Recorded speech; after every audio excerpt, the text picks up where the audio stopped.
So, when you think about a high-stakes corporate dispute, you usually picture lawyers. Right. Yeah. Like sitting around a massive boardroom table. Exactly. Just aggressively arguing over copyright law or, sending cease and desist letters about intellectual property. Oh, for sure. You certainly do not picture heavily armed hit squads just roaming the streets of Houston, Texas, carrying out coordinated assassinations or like burning down local businesses. No, you definitely don't. But, that staggering contrast is exactly what we're looking at today. So welcome to the deep dive. We've got a fascinating and, frankly, just chillin' story to share with you all today. I really do. And it's based on this sprawling, incredibly detailed investigative report from the Houston Chronicle. It lays out a massive indictment against 14 members of the Bandidos motorcycle gang. Yeah, it's a truly remarkable piece of investigative journalism. The federal government recently stepped in and unsealed this massive indictment. They're accusing these 14 men of operating this systematic, highly organized, and violently lethal campaign. He's putting it lightly. It really is. It was essentially a 4-year war waged across the entire Houston region between 2020 and 2024. And their singular target for all of this violence was a rival motorcycle club called Brothers East. Often abbreviated as BEAST. Yes, exactly. BJ. And our mission for you on this deep dive is to trace the mechanics of exactly how this happened, because we want to unpack how a relatively minor dispute over wardrobe choices, literally just patches sewn onto leather vests. right, how that escalated into the creation of a specialized hit squad that left a terrifying trail of arson, shootings, and murder in its wake. Okay, let's unpack this. Where does a turf war of this absolute magnitude actually begin? Because you can't just, start with a shootout, right? Right. No. It starts with decades of deeply entrenched history. So to understand the spark that ignited this whole 4-year war, we really have to look at the history and really the sheer scale of the Bandidos in the state of Texas. They've been around forever. They have.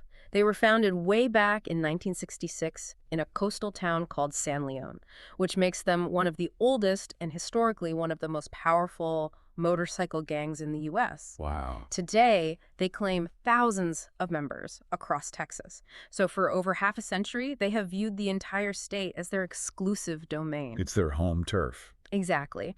Now, on the other side of this conflict, you have Brothers East, or BEAST, and they are the newcomers. They were formed much more recently in 2015. So you have a legacy institution that has controlled the territory since the 60s, suddenly dealing with a new startup club in 2015.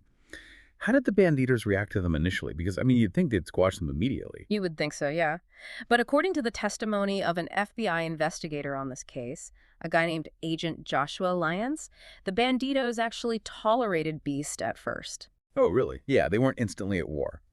But that working relationship soured dramatically and very quickly when BEAST decided they wanted to declare their independence from the Bandidos' shadow. Oh, okay. And the way they signal this newfound independence to the rest of the motorcycle world is really the crucial mechanism here.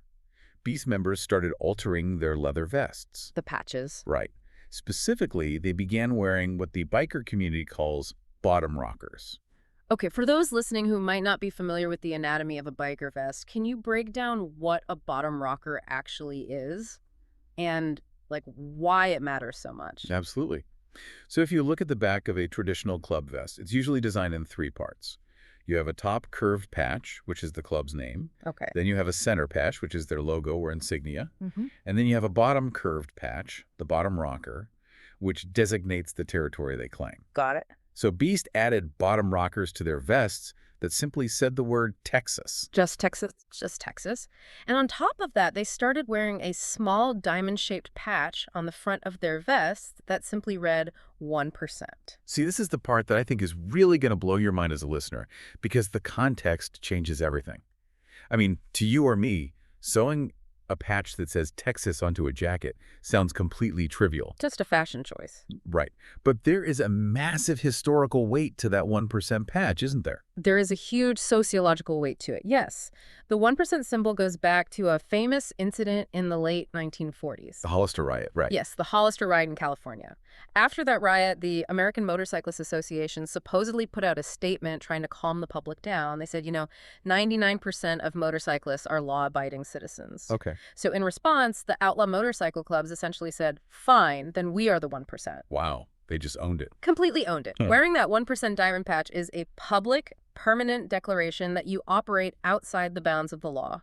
You're declaring yourself an outlaw syndicate. So, if I'm understanding this correctly, by wearing the Texas bottom rocker and the 1% patch, Beast isn't just, like, making a fashion statement. Not at all. They are declaring themselves an outlaw syndicate with sovereign rights to operate in the state of Texas, which completely violates the Bandidos' historical monopoly. Exactly. You mentioned corporate trademark disputes at the beginning of the show, and that is really the perfect analogy. But we have to take it a step further. So, In the corporate world, if someone infringes on your trademark, you hire a lawyer, you send a cease and desist letter. But in the 1% outlaw world, you can't exactly take your rivals to civil court. right, you can't sue someone over an illegal monopoly. No, you definitely can't. So in a world completely devoid of legal recourse, violence just becomes the only available currency to protect your intellectual property. The cease and desist has to be physical. What's fascinating here is the absolute fragility of power in territorial monopolies. In the outlaw gang culture, allowing another group to wear the name of your state isn't just like a minor annoyance or a breach of etiquette. It's a direct threat. It is perceived by everyone else in the underworld as a fatal display of weakness. If you do not physically defend the trademark of your territory, your reputation collapses, and you lose your dominance entirely. So they had to act. They felt they had no choice. And that response came definitively in 2020 from a former Bandidos leader named Michael Dunphy, who goes by Money Mike. Money Mike. Right. According to the Justice Department, Dunphy issued a literal smash on-site order against any member of Beast. Smash on sight. That is chillingly direct. Meaning, if you are a Bandido and you cross paths with a Beast member at a gas station, a red light, or a bar, you are expected to assault them or kill them immediately. No questions asked. Precisely. It was a standing mandate for violence. And it did not take long for that theoretical order to translate into a very grim real-world reality. Which brings us to the first major escalation of this war. And honestly, the context of this first fatal clash is almost surreal. Yeah, it really is. It happens on September 26th, 2020, at a place called the Hog Stop Bar and Grill in far northeast Houston. Yeah.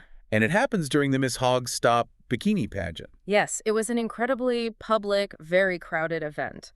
The authorities described the violence that unfolded that night as happening in two very distinct, calculated phases. Okay, lay it out for us. Phase 1 kicks off when a bandito named Ronnie McCabe, he goes by Meathead Spots, a group of Beast members hanging out at the bar.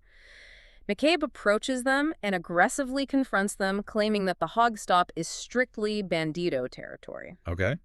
Now, usually, this is where the fists start flying, but interestingly, the groups actually separate. The Beast members move away, perhaps thinking, they've diffused the situation. But Ronnie McCabe doesn't leave the bar, he just waits. He waits, and he makes phone calls to call in reinforcements. That leads directly to Phase 2, which kicks off around 7 p.m. as the sun is going down. Right. A newly arrived bandito, John Pepper Big John, approaches one of the Beast members and, without any warning, throws a massive punch. This blindsides him. Yes. That single strike acts as the starting gun for a massive, coordinated brawl. The Bandidos use their numbers to systematically separate the Beast members from one another. Wow. The man that Pfeffer attacked first, a guy named Adam Burns, is forced to the ground in the chaos. Then, according to the indictment, two other Bandidos, Marky Baker, he goes by Guero, and Marcelette, jump in and start brutally beating Burns while he is pinned to the floor. Yeah, it was awful. And finally, a fourth Bandito, Roy Gomez Repo, pulls out a handgun in the middle of this crowded bar and shoots Adam Burns dead. It was a coordinated, overwhelming, and ultimately fatal ambush. Okay, I have to jump in and push back on the logic of this, though. I mean, I am trying to put myself in the shoes of someone running an illegal enterprise. Okay, sure. You orchestrate a multi-phase fatal ambush at a massive public bikini pageant. There were bound to be dozens, if not hundreds, of civilian witnesses with cell phones. Right. Doesn't creating that kind of massive public spectacle entirely defeat the purpose of being an underground organization? I mean, it seems insanely reckless, Yeah. right? You would absolutely think so, especially if you look at it from a traditional organized crime perspective, like the mafia, where the primary goal is usually to make money as quietly as possible. Right, keep your head down. Exactly. But in this specific context, enforcing a 1% gang monopoly, the violence wasn't a messy byproduct. The violence was the entire point. Oh, wow. It was a public performance of absolute dominance. The Bandidos needed the rest of the motorcycle community in Houston to see with their own eyes exactly what happens if you defy their Texas trademark. So the cruelty and the brazenness was the marketing campaign. Exactly. But that kind of marketing comes with a massive catastrophic cost. Hmm. Because of this incredibly public execution, Roy Gomez and John Pfeffer are now facing federal charges of murder in the aid of racketeering. That's a huge deal. It is. In the federal justice system, that specific charge carries the potential for the death penalty. So a bar brawl definitely sends a terrifying message to your rivals. But as we just discussed, it's also incredibly inefficient. Oh, totally. It's chaotic, it draws massive police attention, and it relies entirely on the chance encounters of guys bumping into each other at local bars.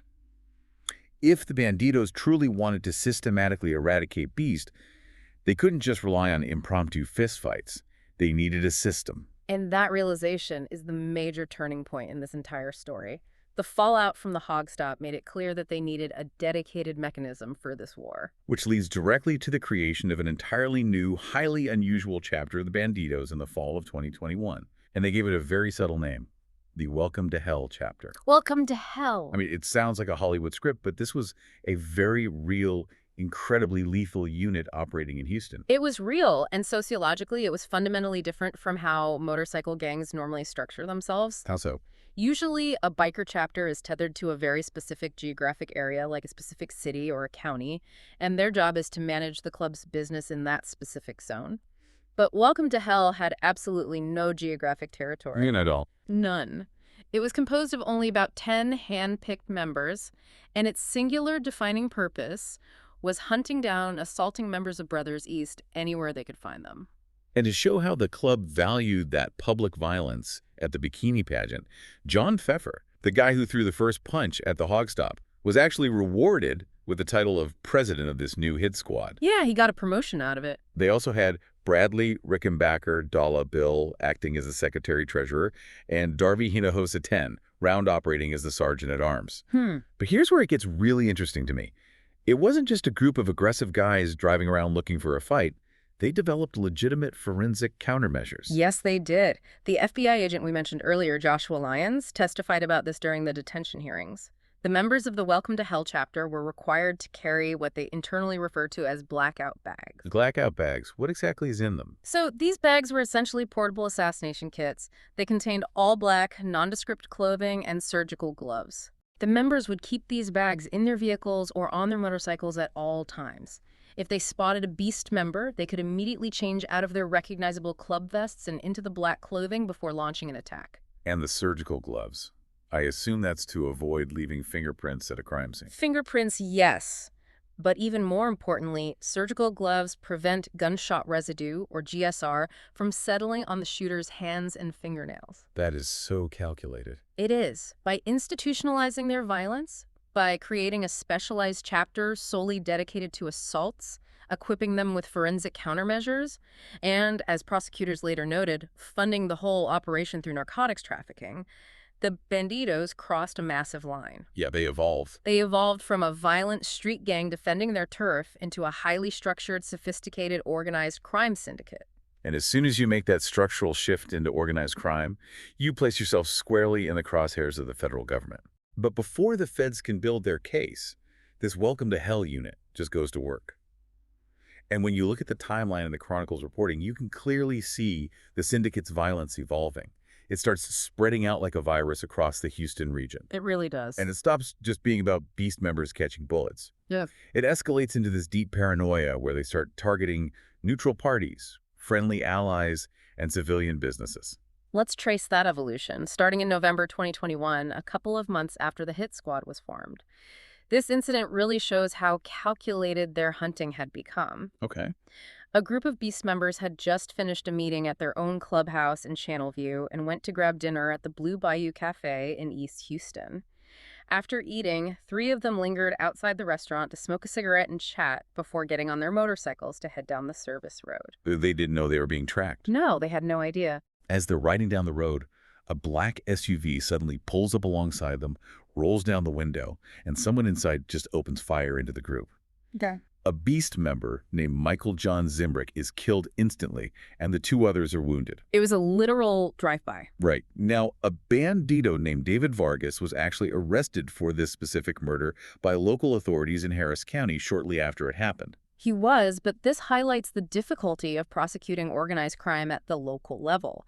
The state of Texas was forced to completely drop the murder case against Vargas in May 2024. Why? Did they lose evidence? No, because a key witness, one of the men who actually survived the shooting, mysteriously went missing. Oh, wow. Without his testimony, the local prosecutors couldn't proceed. However, the federal government operates on a different level entirely.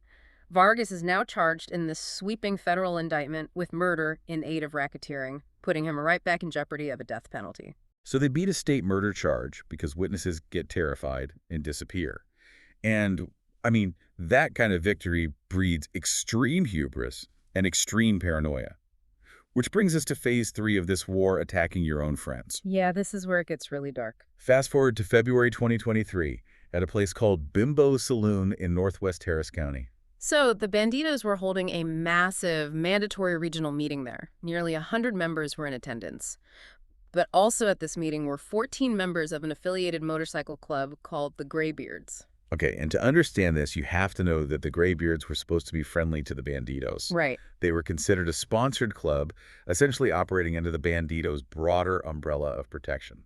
They were allies, but the Bandidos had discovered a secret about them. What was it?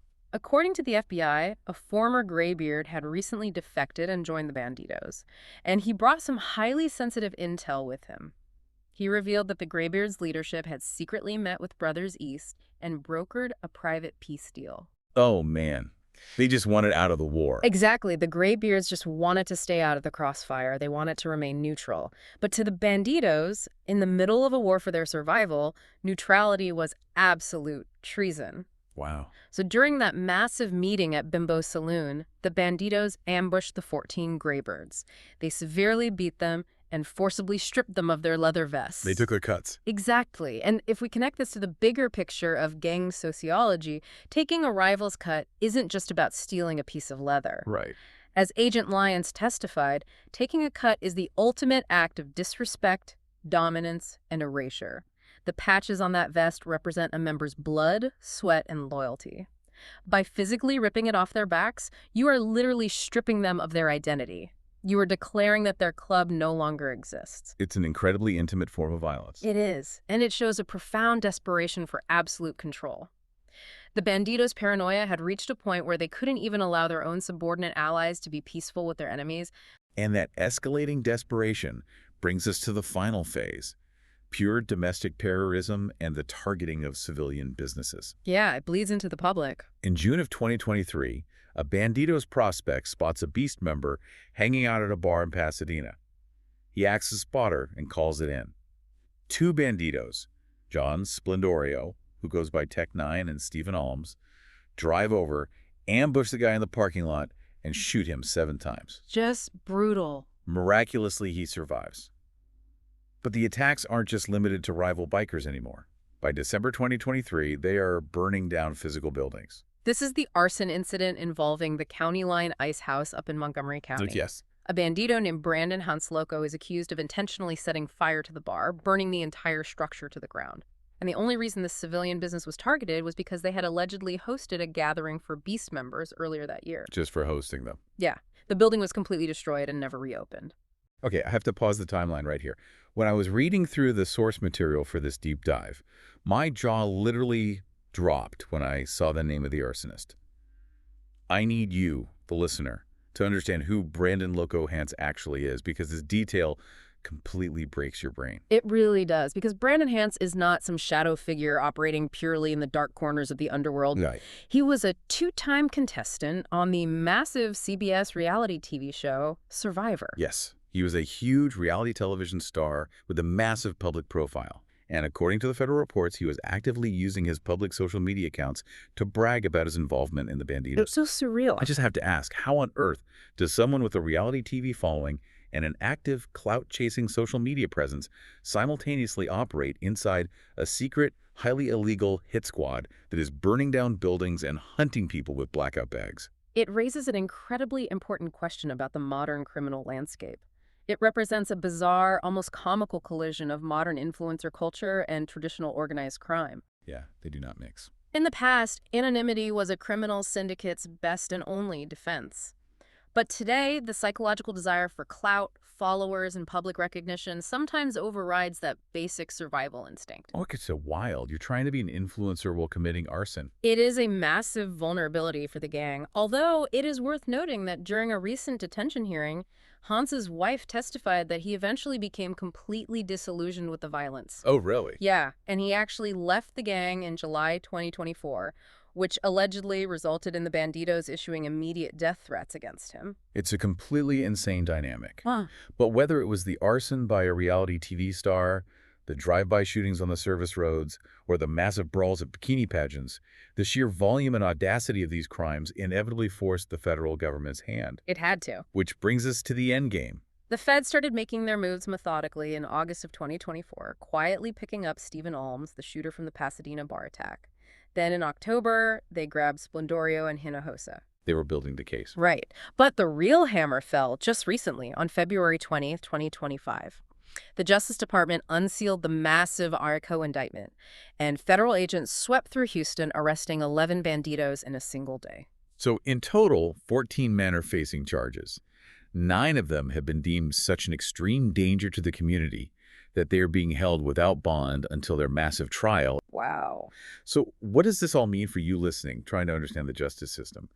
Why is a RICO charge so devastating compared to, say, local police charging David Vargas with a single shooting? Well, RICO stands for the Racketeer Influenced and Corrupt Organizations Act, and it is the ultimate legal weapon against syndicates. It was originally designed by the government to take down the mafia. Okay. Before RICO existed, a mob boss could order a hit, but if he didn't physically pull the trigger himself, it was incredibly hard to legally tie him to the murder. That makes sense. RICO entirely changes the equation. It allows the Department of Justice to look at all these disparate, chaotic events.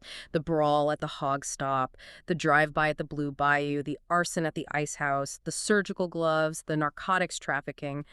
Just putting it all together. Exactly. Legally weaving them all together as the coordinated actions of a single criminal enterprise. So they aren't just prosecuting 14 individual guys for 14 separate bad nights. Exactly. They are legally prosecuting the Welcome to Hell chapter itself. The law says that if you are a willing part of that enterprise, and the enterprise commits these crimes to further its power and protect its territory, you can be held entirely responsible for the whole conspiracy. Man. It's how the government takes down the entire infrastructure and leadership of a gang, rather than just playing an endless game of whack-a-mole with individual foot soldiers at the local level. It is a stunning escalation by the government and just a stunning downfall for this organization. For you listening, just take a step back and look at the massive trajectory we've covered today. It's a lot to take in. What began as a dispute over a Texas patch like a fragile ego trip over the intellectual property of a leather vest spiraled into a 4-year reign of terror. It really did. It birthed a specialized hit squad equipped with surgical gloves and blackout bags, tore through the Houston region, leaving a trail of bodies, stripped vests, and burned-out buildings, and ultimately resulted in a sweeping federal indictment that could put these men on death row. It really is a textbook sociological case of how unchecked territorial aggression inevitably leads to self-destruction.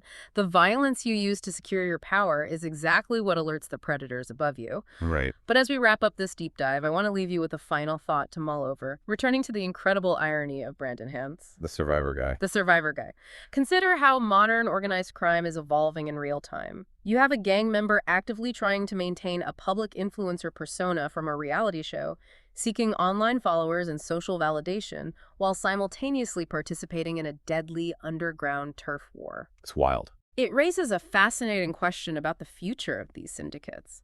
How long can secret criminal enterprises actually survive in an era where their own members are so desperately hungry for social media clout? It's a terrifying and, frankly, hilarious paradox. I mean, the corporate boardroom disputes we talked about at the top of the show might be ruthless and they might cost billions, but they happen behind closed doors. Yeah, out of sight. The Bandidos tried to enforce their trademarks in the streets in broad daylight and broadcast their dominance to the world. And in the end, That desperate need to be seen is exactly what brought the federal government crashing through their door. Thank you so much for joining us on this deep dive. We'll catch you next time.